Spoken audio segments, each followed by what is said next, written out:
This past year has been difficult, to say the least. We've all had to cope with new challenges and face a new world. At ICBC, we adapted to it by learning new skills and innovative techniques to keep the communication channels open between India and Canada. We disseminated information, created awareness, addressed concerns, facilitated conversations between government to government, business to business, and most importantly, between people to people. We conducted one-on-one meetings, business meetings, and convened an agri-tech conference between India and Canada.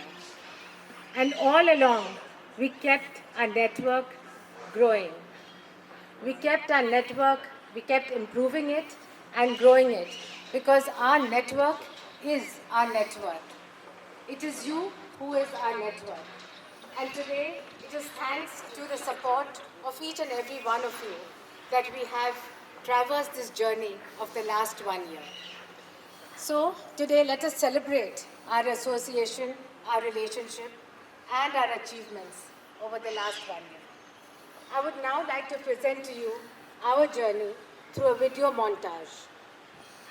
Please join me in watching this video.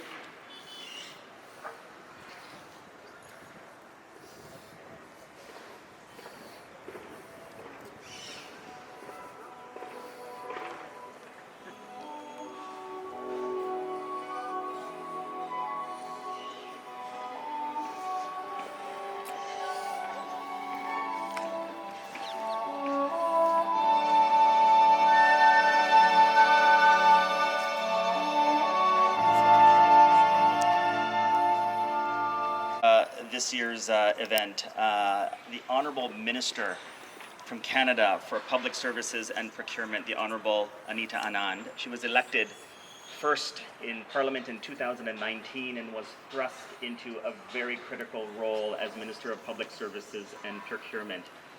And I just wanted to briefly just say a word about the minister. I've had the privilege of working with many ministers over the year, and I would say this has been an incredible opportunity for us to have, like many of you and like me, yet another ambassador for the Canada-India relationship.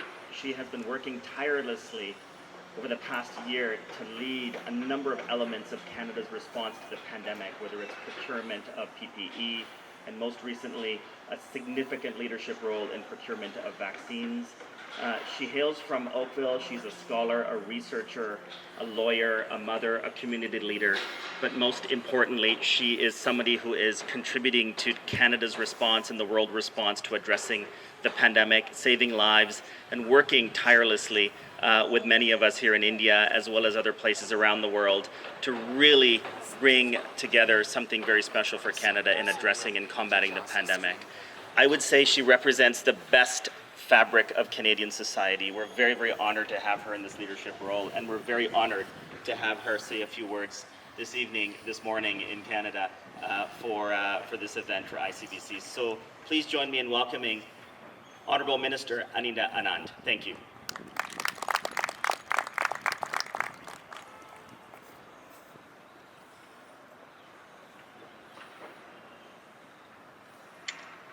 Well, thank you so much for that very, very generous introduction, Nadir. I'm honored to be here with all of you this evening, and good evening, obviously, in India, and good morning to all of our team here in Canada. Bonsoir tout le monde, namaste, namaskar. It's a true honor to be able to speak with you this evening. It is true that this event for us is virtual, and a very large part of me wishes that I was with you in India and celebrating with you in person. But notwithstanding that, the high level of interest in this event is a clear indicator of the dynamism and the ambition that characterizes the Canada-India partnership. And I am so pleased to be able to participate in this partnership and to be at the table with all of you in terms of continuing to grow a very, very important relationship between Canada and India. While COVID-19 has created unprecedented global challenges, it has also shown us the critical importance and the critical value of strong cooperation between our two countries. Over the past 12 months, this cooperation has enabled us to keep vital supply chains open, to safely repatriate tens of thousands of our citizens, and to concretely advance the global fight against COVID-19. Specifically, I would very much like to highlight the tremendous collaboration that we have achieved on COVID-19 vaccines. It was my pleasure to welcome the first shipment of 500,000 Covishield vaccine doses from the Serum Institute of India to Canada earlier this month.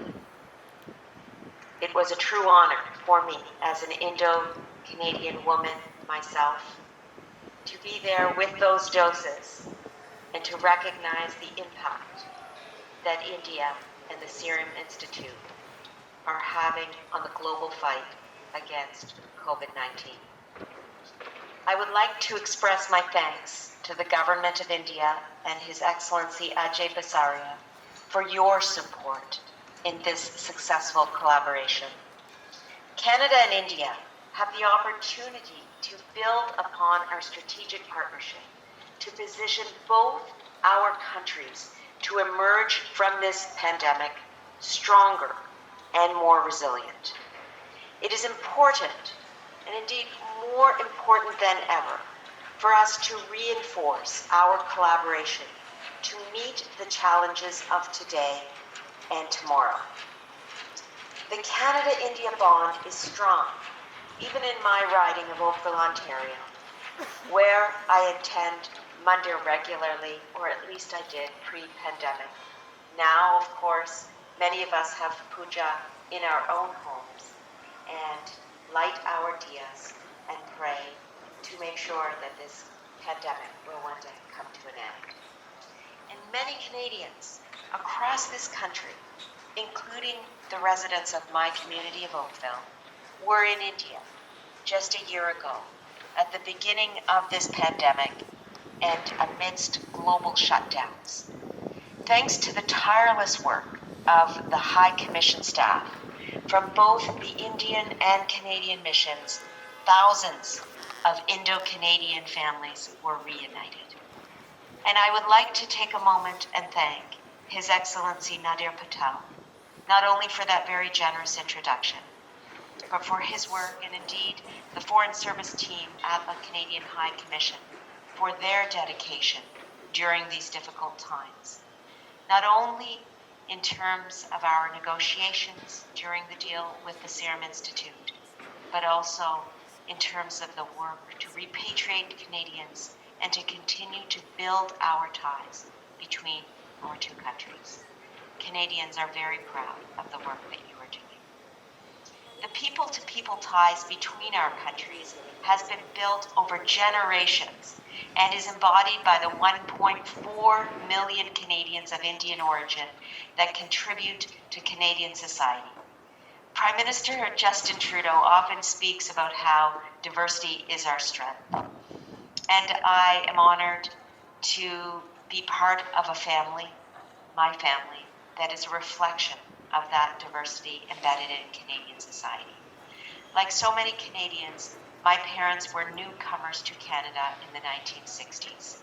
They met in Ireland, where my mother was at medical school in Dublin. They were married in England.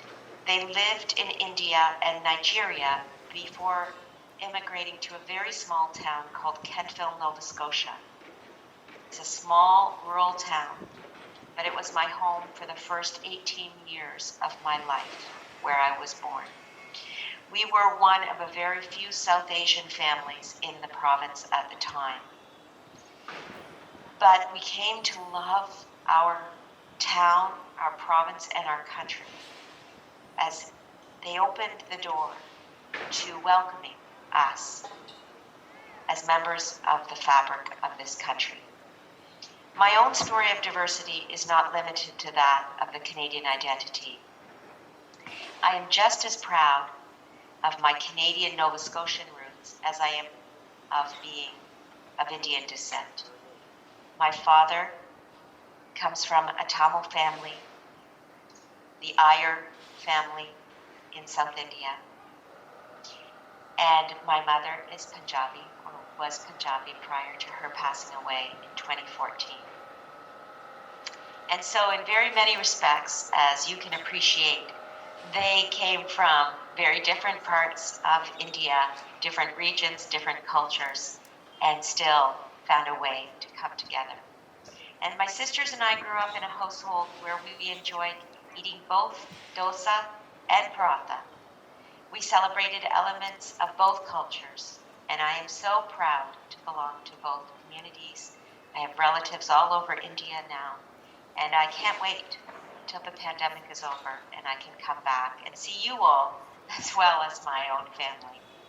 I look forward to those in-person celebrations very, very much. Let me conclude by saying how appreciative I am of this invitation this evening. Thank you and congratulations to Nadira Hamid and your team for putting together such a wonderful event. It is wonderful also to see my colleagues on this side of the ocean, Ajay Basaria, as well as Vic Fideli. It's great to see you again here virtually as well. Thank you so much again for being here, for strengthening the bonds between Canada and India and our business communities, and supporting the strong relations between our countries as a whole. Namaskar, namaste, thank you, merci beaucoup. Thank you so much. Thank you, Minister, for your valuable remarks. We are indeed honored that you participated in our evening today. And, really would like to thank you once again. And we're looking forward to welcoming you in person. Hopefully at the next gala, you might be amongst us. And while we would welcome you and would be very happy if you stayed on for the next segment and heard the High Commissioner speak, but we understand your busy schedule, so we will leave it to you whether you would like to join us or whether you would like to leave as per your availability and convenience. I'm going to stay for as long as I can. It's such an honor to be here. I just wish we were eating pakoras together in person. We'll have to do that next time. Thank you. But thank you so much for having me. So that's a promise. So the next time you're here, pakoras and tea for sure. So on that note, let me get back to the formal part of the program. And just want to say today is the 7th ICBC Annual Gala. And today we celebrate the 7-year tenure of His Excellency Nadir Patel. Nadir, if you remember, the first ICBC Gala was held when you first arrived in India. And there have been many milestones in the India-Canada corridor since then. One that I would like to highlight is that Air Canada announced their direct flights, announced and then implemented their direct flights from India to Canada in your tenure. And I think since then, your unstinting efforts in bringing the two countries closer together in every sense of the word have been amazing. So I would like to also say that apart from being a prime champion for the trade-related initiatives, as we all know, the growth trajectory of the Indo Canadian trade has been astounding. He has also been a steadfast champion of Canadian values, including human rights, gender equality, media freedom, environment, and diversity and inclusion. A true ambassador with exceptional interpersonal skills. Please join me in welcoming His Excellency Nadir Patel, High Commissioner of Canada to India.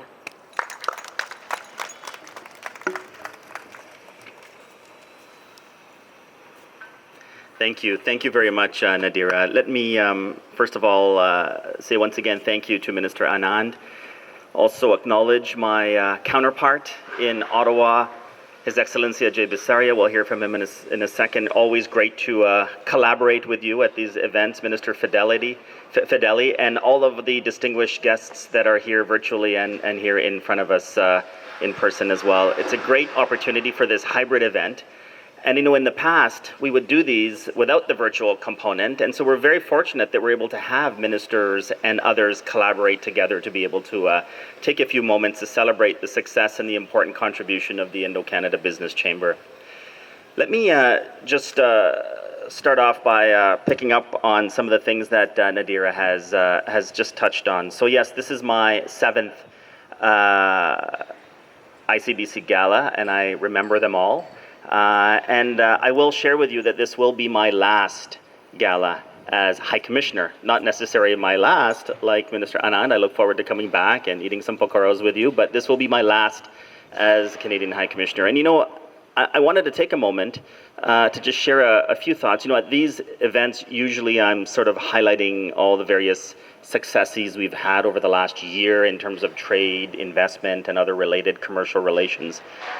We saw some of the highlights on the video there as well. But tonight is a little bit different. The past year has been exceptionally challenging for individuals, for businesses, both in Canada and in India. And I think it's important that maybe I just take a moment to focus a little bit on the pandemic and the important role that so many of you have had in navigating the challenges of the past year, but then turning that into a little bit of optimism for the year and years ahead as well. It has been a year of unprecedented challenges globally. However, there have been some significant impacts, efforts, and some reasons to celebrate in terms of the role that many have played. Minister Anand talked about how Canada and India worked together to repatriate about 30,000 Canadians from India who were stranded during the lockdown when international flights were cancelled. Vaccines were developed from scratch, including one indigenously in India, and now a Made in India vaccine, as Minister Anand mentioned, is being used in Canada, and how special is that? This is a perfect example of the ties that connect our two countries. We also learned that business can be done from our dining room tables or through webinars rather than through business trips and luncheons. And we just saw the video and we see how we can bring people together virtually.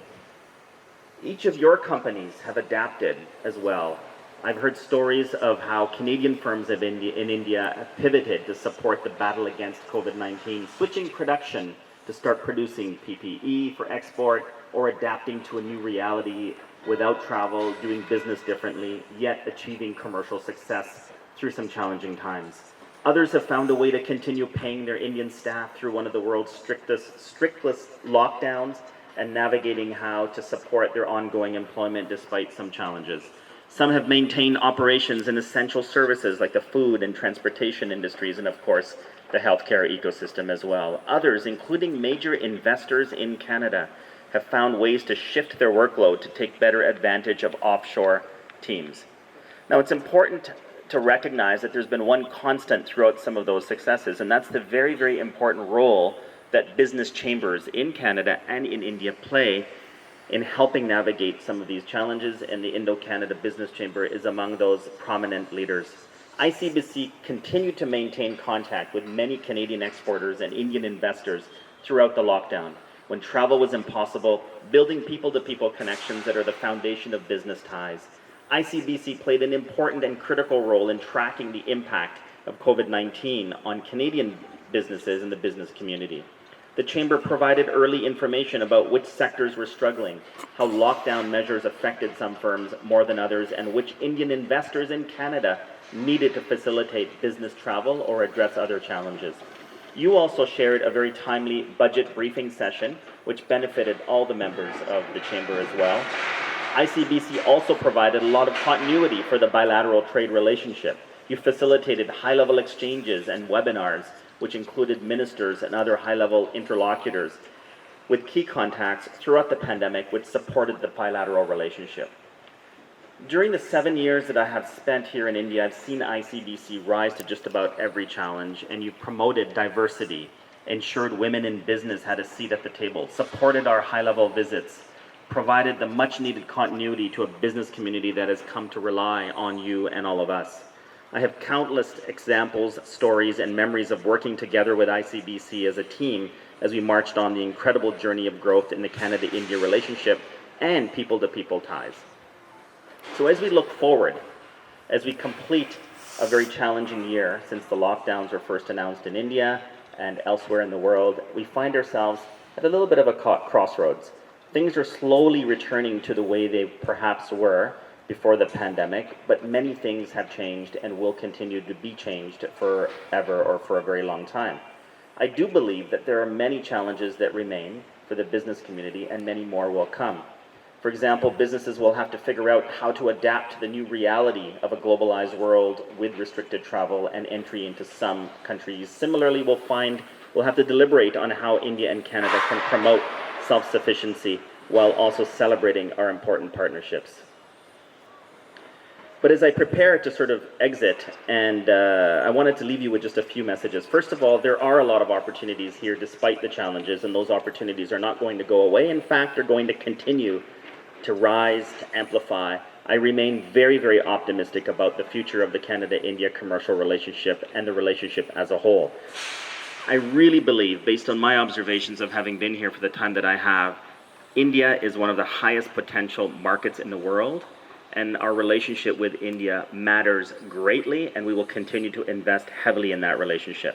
You cannot beat the scope, innovation, and speed of the Indian market for adopting new technologies or developing creative ways to get things done, not only for India, but other countries around the world, including Canada, and the vaccine development was a super example of that.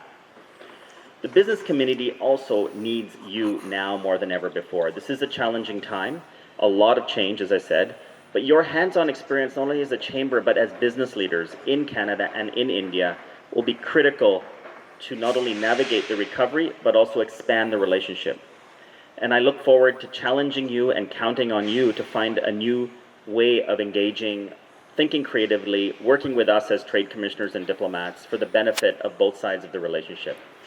Finally, this relationship is much stronger than it may appear. There will be ups and downs. Every friendship, every friend that you have will have some ups and downs in the relationship, things that we may not agree eye to eye on all the time. But there's always going to be a constant element of that relationship.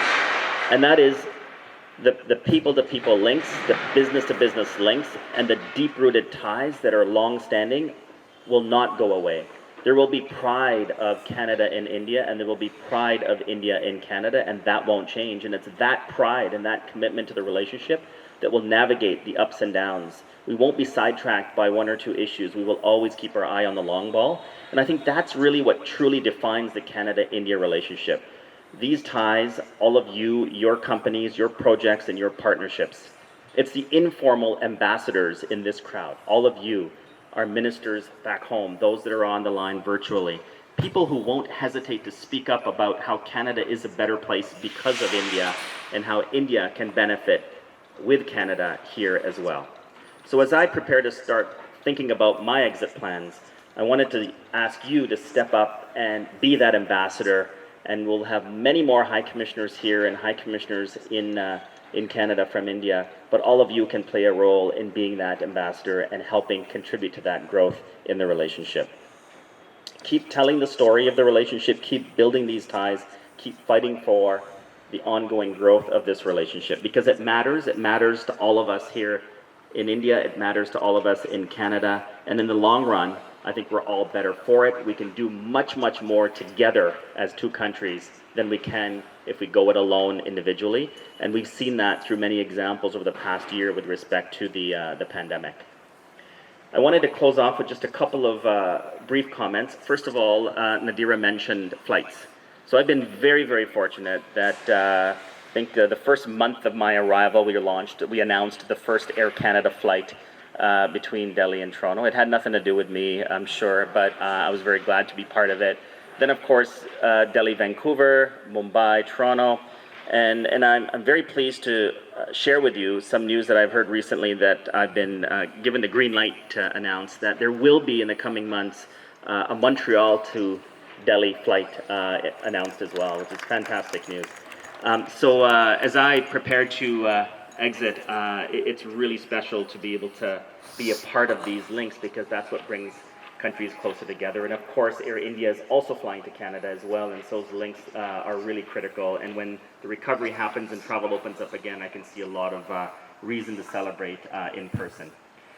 I wanted to share with you that my last day as High Commissioner will be May 31st, so just over 2 months.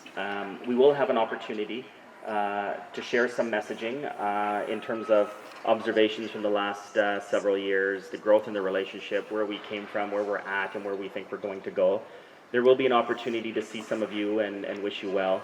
But the reality is, my roots and those of Jennifer, who's here with me this evening as well, I'm very happy that she was able to join, are not going to end here. You know, we will have a long-standing commitment to India. It won't go away. We had 2 kids that were born here. We've lived here for a long time, and people ask me, what was the best part of your time in India? And by far, it's a very easy answer. It's the people. And so we don't really feel like we're saying goodbye. Yes, it's a farewell, but we will stay connected to India forever, and we will be lifelong ambassadors of the Canada-India relationship. And a big part of that are the chambers, ICBC. These events have been absolutely fantastic and critical, and you've contributed to the growth in the relationship.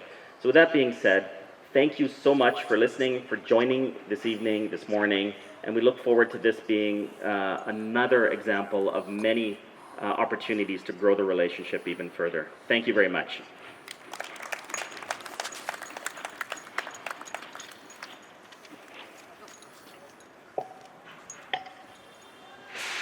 Thank you so much, Nadir. Those were fabulous remarks, and thank you so much for your support to the Chamber. Thank you, Jennifer, for being here this evening with us. Nadir, you have been a true ambassador, and your shoes are going to be very hard to fill. And I'm sure each one of us here realizes that. And your association with us is not going to end. We will continue to be, the story will go on, our journey will continue. And we look forward to your presence, maybe not as High Commissioner, but definitely as part of our gala. And we will have tea and pakoras together. That's a promise.